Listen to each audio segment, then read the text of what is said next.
Hi everyone, it's me, Tim. Today I'm going to talk about game endings and New Game Plus. Two different things, they're kind of related. I'll explain why. I have two different questions I'm answering here. I'll talk about the first one, talk for a bit, and then when I talk about New Game Plus, I'll bring in the other person who asked. The first one is from Ian Akamoto, who writes, would love to hear your thoughts on games that end and return the player to the menu upon completing the main quest line versus games that allow the player to continue playing on, wondering if you favor a specific camp and how a developer might approach this choice. Okay, I think it's pretty obvious that I favor the game ending choice since it's pretty much what my games all do. Part of the reason I did this is when you have an ending, that's when you can do the reactivity that you can't do in game. Like, I like the idea that people make choices in my game and have immediate reactions from people. This shopkeeper won't sell to you. This guy doesn't like you. A companion leaves the group. Those are immediate. But the end slides are things that are far more distant in time. Like, because you did this, this town became a political force over the next 2 decades. Because you did this, everybody eventually moved away from the village and the village collapsed. Because you did this, this demon is loose and it's going to wreak havoc all over the countryside until maybe another more daring adventuring party puts it down. These are like about end slides. It kind of tells the player, I saw what you did. I see the choices you made. Do you realize that some of them aren't immediate? Some of the consequences. Some of the consequences are long term. Own them. So because of that, it lets me have that kind of reactivity short and long term that I want, but also having a game end very much encourages replayability. When you play a game and you're getting your choice and consequence, you're getting your immediate consequences, and then you see those long term consequences, a lot of players are like, I'm going to play again. And this time I'm going to be this class, or I'm going to take these skills, and I'm going to do something different with this group, or I'm going to join this group, or I'm going to kill this group. It's fun, especially when you have a game that has such reactivity. They're like fun game toys that let you play with them. Now, I do occasionally find myself leaning towards the idea of designing a game where you can keep playing after you finish the main quest line. But I'm going to give two big caveats to developers who select this choice. First of all, you have to bear in mind that if you are going to have content past the main quest line ending and you want to show reactivity in that content, you're going to spend money to do this. So whoever's giving you the money, publisher, Kickstarter, whatever, they should probably agree that that's what you're doing because you will spend money on this. It will affect your production.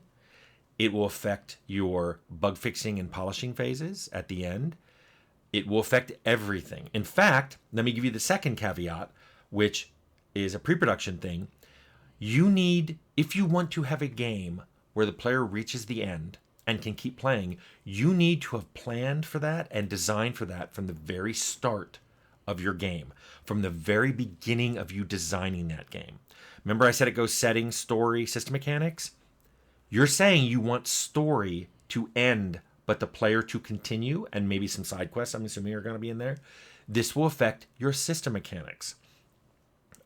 People have mentioned this in the comments. Got some smart people in the comments, and they've said, hey, you can keep letting people level up without a level cap. You just have to design for it, and you're absolutely right. If you don't plan to have people continue playing your game after they finish the main quest line, and then somebody goes, let's just get rid of the level cap or the ending, and let's let people keep playing.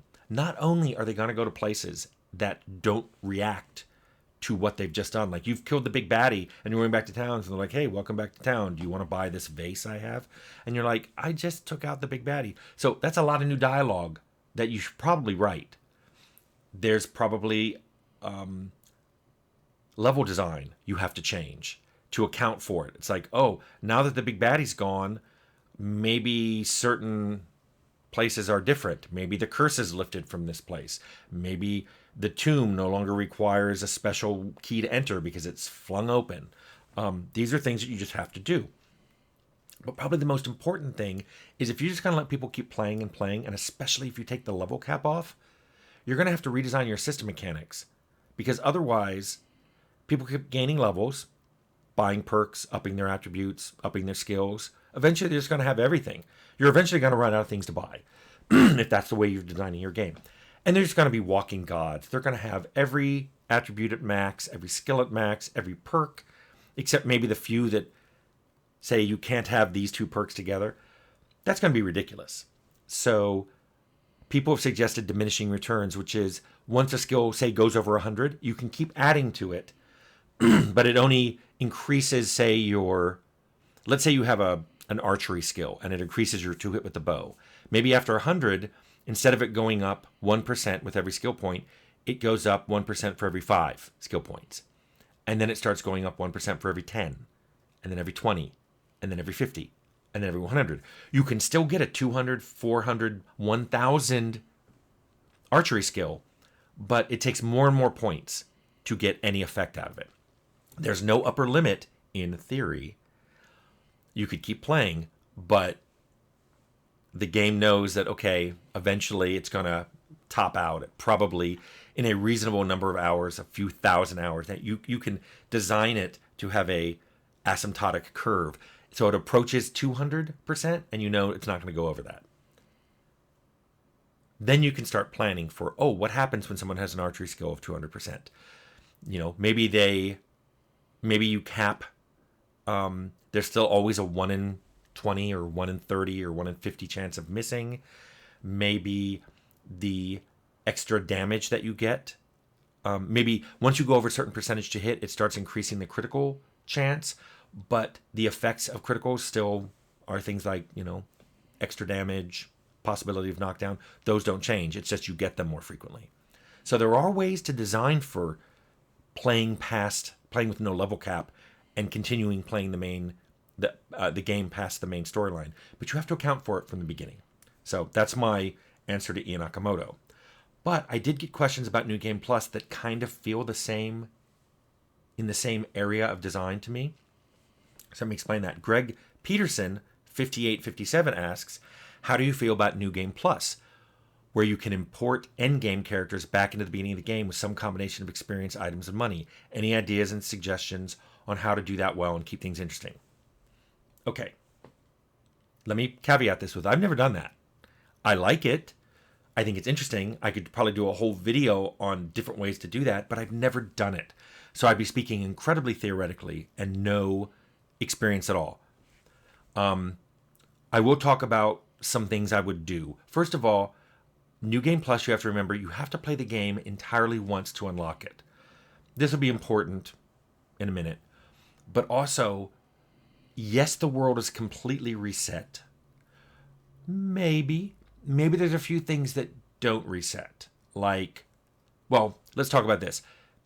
If you don't reset everything on the player, if the player gets to keep some percentage of their XP or their items or attributes or skills or perks or flaws, some percentage, you can also consider not resetting all the world. Like maybe the world resets but randomizes. So those 20 gems you had to go find are now in different places. Or maybe the world resets and it's a slightly different villain. Or the villain has slightly different skills or attributes. So you don't know exactly what you're going to do. So the world, when you say the world is reset, there's different ways you can do that. When you say the player keeps some of their XP items and purchased attributes and skills, there's different ways you can do that. You can get rid of all of it and just give them the XP or some portion of their XP, so they have to start rebuilding a character, but they get to buy some things at the beginning that they couldn't in a non-New Game Plus.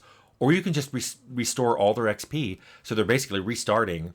They finished at a level 20, they're starting as level 20, but they don't have their items or anything like that. Maybe not. Usually achievements aren't reset, and sometimes I see achievements for doing New Game Plus stuff. So there's a million ways you can do that. So I guess my answer is I've never done this, and while I could do a whole video, it really depends on how you handle it. I see so many ways of doing New Game Plus that it'd be hard to lock down to one of them, and it's really dependent on how you've already done your designs. So if this sounds like another one of my it depends answers, it really is. It depends on a lot of things you've already done. But one thing I can see about New Game Plus is occasionally features get locked behind it. Like, until you do New Game Plus, maybe you can't play a particular class, or maybe there's a race that's quite different than the others and you can't earn playing it until New Game Plus. I'm of two minds on this. It's like, I don't really like letting player not have choice at the beginning. But if New Game Plus is the hook you want to hang your hat on for your game, I could see doing this. I could also see using New Game Plus as a way to call out features in the game that you don't think are really necessary to the game, but you added for fun. Maybe there's a weird skill, or maybe there's some weird perks that make the game feel a little differently. So you not lock it behind New Game Plus and say you can only choose to unlock this once you've played the game in the vanilla method. I'll give you an example. When we did all the weird encounters in Fallout, and then later on people were like, oh, well, I guess aliens are canon. And I'm like, I'm not sure you can assume that, because I don't really think we intended Time Lords to be canon or Godzilla to be canon. That would have been more clear if we'd hidden that behind a New Game Plus, that you have to play Fallout once, and then we unlock the crazy encounters on the map. It would be like Fallout New Vegas, the Wild Wasteland perk. Maybe it just says you can't buy that until you've played the game once without it and finished it. And that would be the designer telling you, I know you want this, and I think it's fun to play the game like this, but I don't consider it canon, and I think you should at least experience the game canonically before you start making adjustments. It's almost like a mod that the designer included in the game. It's like your game comes pre-modded, but please play it without the mod first. That's kind of how I see another way of handling New Game Plus. But like I said, I've never done that, so that's probably all I can talk about New Game Plus from how I would design it standpoint. Greg Peterson 5857, and I hope I answered your question about playing past the end of the main story quest in Akamoto.